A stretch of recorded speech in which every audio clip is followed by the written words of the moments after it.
Hey everybody, it's Taylor with That's Cute Drift.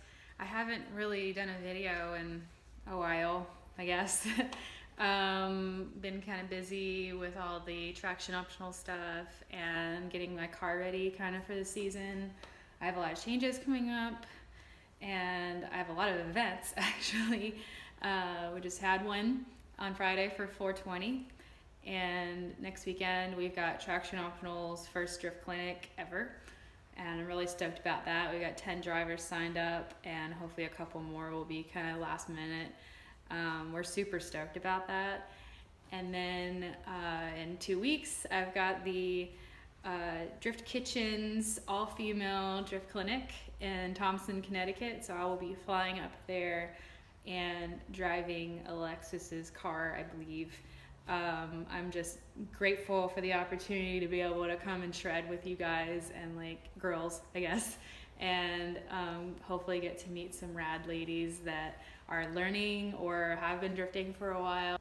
The great thing about this is that there are so many girls coming from different communities to this one event that this is probably, I mean, there's a good chance that this is the first time that any of the girls have met another girl drifter. You know, it's hard to find us, really. And there's many reasons about that I could make my own whole video on. Anyway, I've gone on my soapbox for a minute. So April, Woman in a Machine question from Alexis DeVillis and Faye Hadley from Pistons and Pixie Dust. I'm so sorry. And Initial DeVillis on Instagram. The April question is, what advice would you give to a woman trying to get started in the automotive industry? I really wish I would have done this like at the event Friday. I think maybe next month question I'll try and do it at the event. That would be kind of cool. But garage is fine. So this is a really good question, and I actually like wrote down notes for this because it's an important question that I wanted to make sure that I had answers to. So first I'm going to address women getting into the industry, and then I'm going to talk about women getting into drifting because that's an area that I can speak to. So my first set of advice for you ladies is following your passion. So we wouldn't be into any of this if we weren't passionate about it, right? Because we're spending all of this hard work and time and money to get these cars running and doing what we do. And the most important thing that you can do is to continue to follow that passion, not what other people think that your passion should be. Because ultimately it's your life, and these people are not paying your bills. These people are, you know, because when you get into cars, guy or girl, there's a lot of people who have opinions. And you're going to get them from many different directions, and you just have to follow your truth. That's the bottom line. You have to say, no, I am going to do it this way, and I'm going to do it because of X, Y, and Z. And don't be limited by everyone else's limitations for you. In life, if you work really hard at something and you're determined and stubborn enough, like me, you can pretty much do anything. And I don't care what people say about that, because there are a lot of negative Nancys out there who think that you can't do something and are going to tell you, oh, you can't do that because you're a girl, or because, you know, you don't have the coordination, or because you don't have the confidence, or because, you know, fill in the blank. The thing is that if you don't have those skills, you can still learn how to do those things. Just because you don't know it right away, just because you may not right now, doesn't mean you won't in the future. It takes practice, it takes time, it takes just energy and time and just so many things that you can't give up. That's the key. You have to keep working at it. And eventually those people who are setting these limitations for you are going to be like, wow, she actually did it. And you're going to be like, yeah, I told you, you know? So,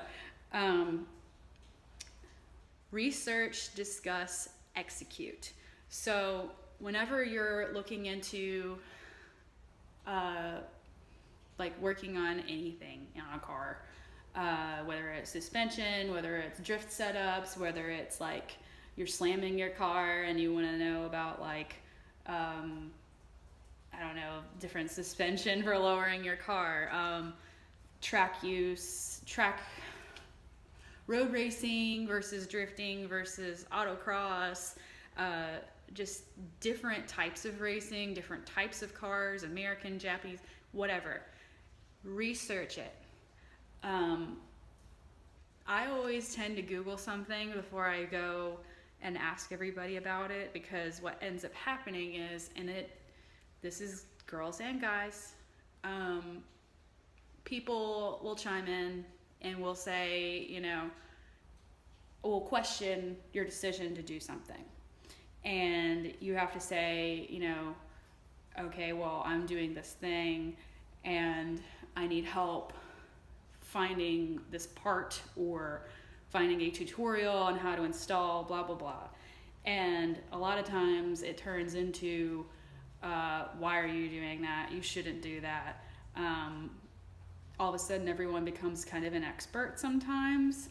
And not always. Most generally, if people warn you about something and they're coming from a good place, they're usually because they're trying to warn you, and you should definitely listen to that advice. Like, if somebody knows their shit and they're telling you don't do that way, don't do it that way. Like, really take people's advice. But that's the discuss part. And that being said, find out information between your research and between what you've talked to other people, experts, friends, mentors, whatever, about what you're doing, and then do it. Don't sit on it because one person said, don't do it because of X, Y, Z. Don't be afraid to mess up your car, and don't be, because you learn from that in your mess ups, and you may learn something that actually works, and you're like, hey, I had super good success with, these things that I bought from this company, and you guys should use it too. And that helps other people. So it's all about developing the community. Now I will address the female drifters. If you are just starting to get into drifting, there are a couple ways to go about it. When you're in the stage of, you've gone to your first drift event, your boyfriend drifts or your friends drift or whatever, and you're like, wow, that's freaking awesome. I want to get a car. I want to do that too. Wow, this is super cool. And you're super excited. Like, everybody goes through that. And you're like, researching and looking at, 240s and all the rear-wheel drive cars, trying to make your decision. There's two ways to go about it. There's the built route, and then there's the bought route, okay? And this is not a built versus bought necessarily discussion, but kind of is.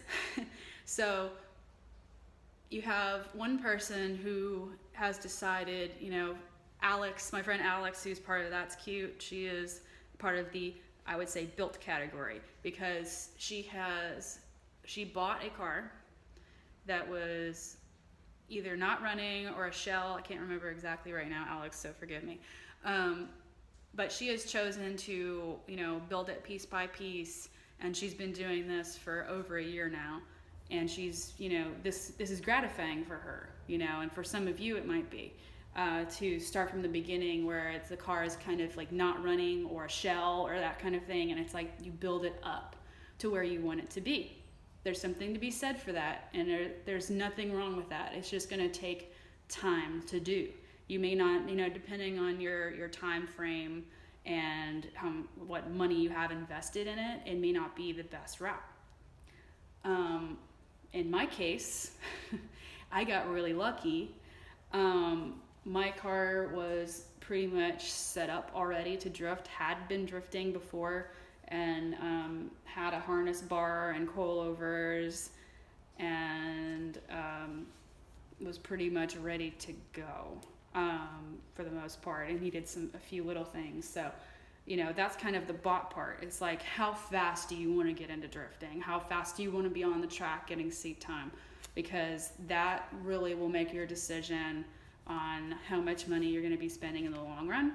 Because generally, if you build something over time, you're going to be spending a lot more money than something that was already set up from the beginning and that you maybe spent a little bit more money to acquire that car.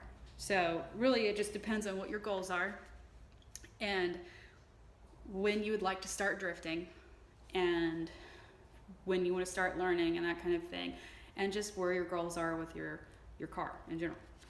My next point is patience. You have to have a lot of patience in drifting. Ask me how I know. I am the most stubborn person that you ever met in your life. Believe me. And you have to have patience. And, I just want to tell you guys that all of this stuff I'm saying is stuff that I need to follow my own advice on. So just putting that out there, because I'm telling all of you guys this based off of experience and things that I've done and messed up on, and that's where we're getting this information. So patience. Nobody gets good at drifting overnight, whether you're a guy or whether you're a girl. It takes time, seat time, and getting your car set up, especially if you're you're building your car and getting it ready versus, or even when you bought it and there's a few things that are quite, not quite right. And I'll talk about setup in a minute, but it's important to understand that you have to have, excuse me, you have to have patience in approaching this.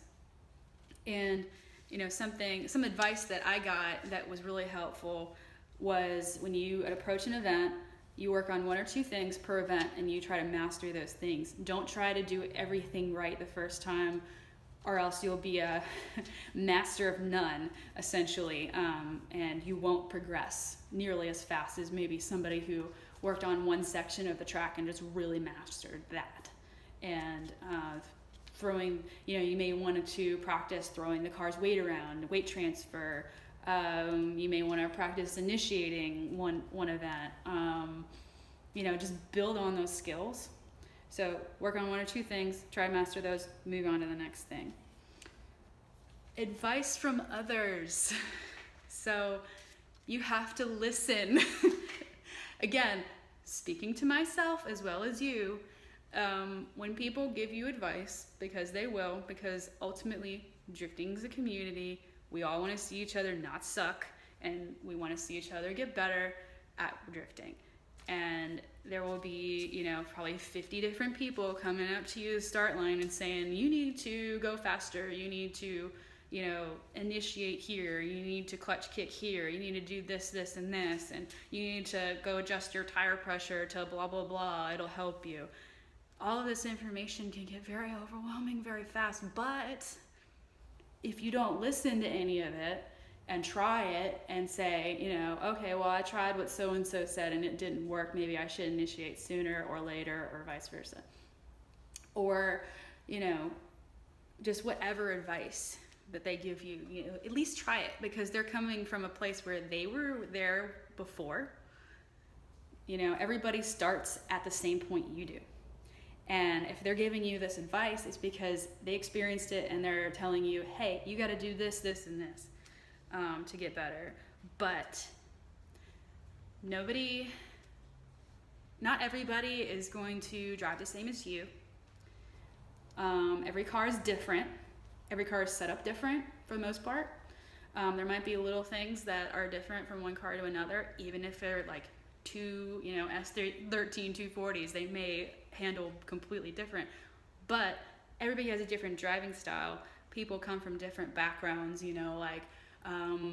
I have a few friends who are they're into drifting, but they used to do BMX and then dirt bike stuff. And so they're used to sliding the ass end of cars and bikes and whatever, so it becomes second nature to them, and they're like automatically, and then there's like somebody like me who, this is my first rear-wheel drive car I've ever owned, and I'm learning how to be rowdy basically, like how to not be like this, like the Civic behind me was my autocross car, and I wasn't going fast enough then.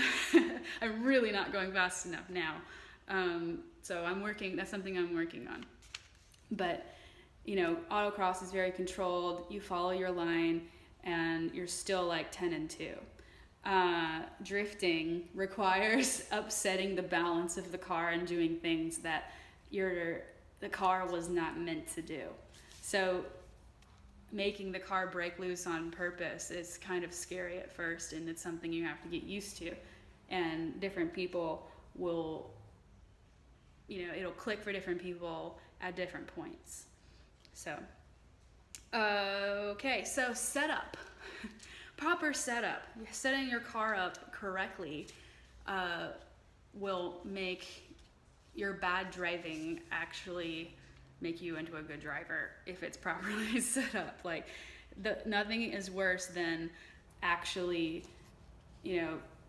starting to get it, and then you realize that your caster or your toe got thrown off because you went off and you hit like some rumble strip or something, and you're like, oh crap, now I'm not doing like I was before, and suspension coilovers, lower control arms being bent. I had that problem. I was like, oh, I went 3 or 4 events with a bent lower control arm.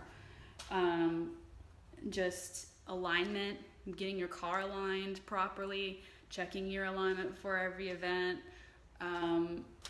proper front tires, just having your car dialed in so that it's completely set up for you to do what you need to do is super important, because what you don't want is for your car not to be set up and you're like getting the basics, but you're developing bad habits because your car isn't set up. Speaking from personal experience, my car is still not set up correctly. Hoping this week that'll change. So that's my biggest thing, is that when you're coming into this, make sure that somebody with reliable information telling you, this is how you need your car set up, and for somebody you trust to align your car that knows how to do those things and can get you where you need to be. Last point, and now I'm going off on 20 minutes right now. It looks like I'm gonna have to edit this down. Remember, even if you suck, don't forget who might be watching.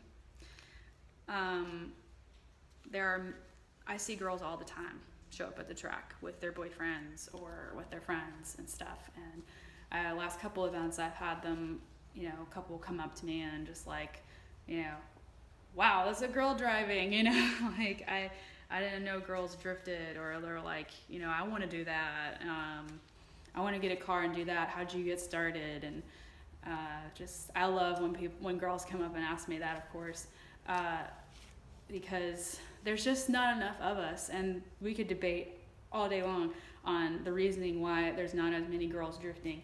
It's expensive, there's not a lot of people in drifting, period, not just girls, but like it's expensive, and frankly, like there's just not a lot of girls in the automotive industry as it is. Like, I know a lot of girls because of the work that I do, but anybody else outside of that are like, I'm their only girl that they know that's into drifting in cars, so we're still a minority within the automotive industry, and I'm definitely, I'm not unrealistic about that fact. I want more girls to drift. I want more girls to show up to events, but I also know it's a struggle just to get into this thing. The amount of money and tears and, having to cut back on certain budgets so I can make a drift event, like those things I am blessed to be able to do. And, that being said, you never know who's watching.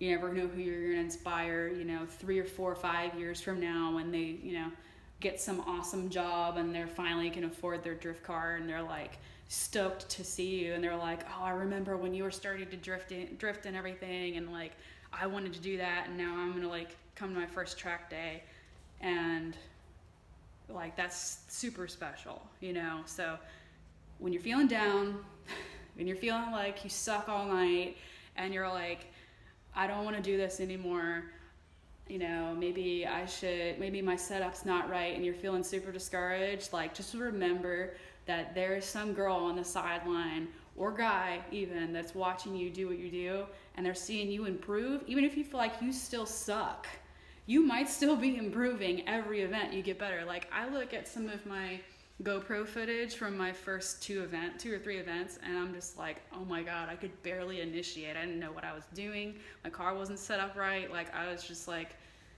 I sucked. Like I just like, and I thought I was like doing okay back then, and I'm just like, of course that was a year and a half ago. I haven't really been drifting that long, but I still think I suck, but I'm better than I was. So you have to take that into account, that maybe other people are seeing your progress even if you aren't. So stay motivated and keep at it, and if you need somebody to talk to, I'm open to chatting with girls who are around Tennessee, Texas, down here in the middle Tennessee, middle US, and kind of figuring out things and coaching and mentoring, I guess. I'm open to that. Just shoot me a message on Instagram or even on YouTube, whatever, and I will help you best I can with some advice. And yeah, so thanks for watching. Follow me on Instagram on That's Cute Drift, or Plumdrop S13 is my car's Instagram. And yeah, thanks for watching. Love you guys. Peace.